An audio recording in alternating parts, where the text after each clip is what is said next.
ఒక్కసారి యాక్సిడెంట్ చేసింది చాలదా, ఇంకోసారి కూడా చేస్తావా అని మా ఆయనతో కొట్లాడుతున్నా. అసలు వీడియో తీయకంటే ఈ వెదర్లో మంచిగా వస్తుంది, తీస్తా అని తీస్తుండు. ఇంకెక్కడికి వెళ్తున్నాం అనుకుంటున్నారా? బయటికి వెళ్ళి ఇంటికైతే వెళ్తున్నాము. ఇంకా ఫ్రూట్స్ అయితే కనిపించినాయి. ముందే వర్షం పడుతుంది. ఏ సీజన్లో వచ్చే ఫ్రూట్స్ ఆ సీజన్లో తింటే మన హెల్త్కి మంచిది. ఈ అనార్లో తీసుకునేదో తప్ప తినడం లేదు, చేసడం లేదు. ఎంతకైనా మంచిదే, పిల్లలు తింటారు కదా అని తీసుకున్నాను. ఇంకా కిలో లాక్ ఇస్తున్నారు. కిలో 120 kg అంటే ఈ డ్రాగన్. వైట్ డ్రాగన్ కన్నా నాకు పింక్ అదే రెడ్ కలర్ డ్రాగన్ ఇష్టం అనిపిస్తుంది. టేస్ట్ కూడా బాగుంటుంది. మా పిల్లలు తింటారు కాబట్టి తీసుకున్నాను.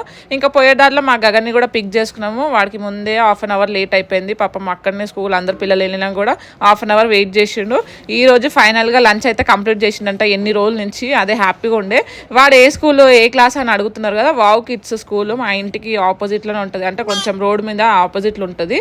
ఇంకా వాడి క్లాస్ వచ్చేసి నర్సరీ. లాస్ట్ ఇయర్ కూడా నర్సరీ ఉండే. ఆ నర్సరీ ఉన్నప్పుడు ఏం చదువుకోలేడు. అట్లని మళ్ళీ నర్సరీలోనే వేసినాం. ఎందుకంటే అప్పుడు చిన్నగా ఉన్నాడు ఏజ్. ఇంకా మేము కూడా ఎక్కువ ఫోర్స్ చేయలేదు. మా ఇంటి కిందనే డబల్ బెడ్రూమ్ దగ్గర గప్చుప్ అయితే అమ్ముతున్నారు. గప్చుప్ తిని చాలా డేస్ అయింది. ఇంకా లంచ్ కూడా చేయలేము. ఇంకా గప్చుప్ తిని పోయినాం. కడుపు అయితే నిండిపోయింది. మా గగన్ ఏమో స్వీట్ గప్చుప్ తిన్నాడు. అంతగానం కూడా తినలేడు. వాడికి తీసుకుంది కూడా నేనే తిన్నా.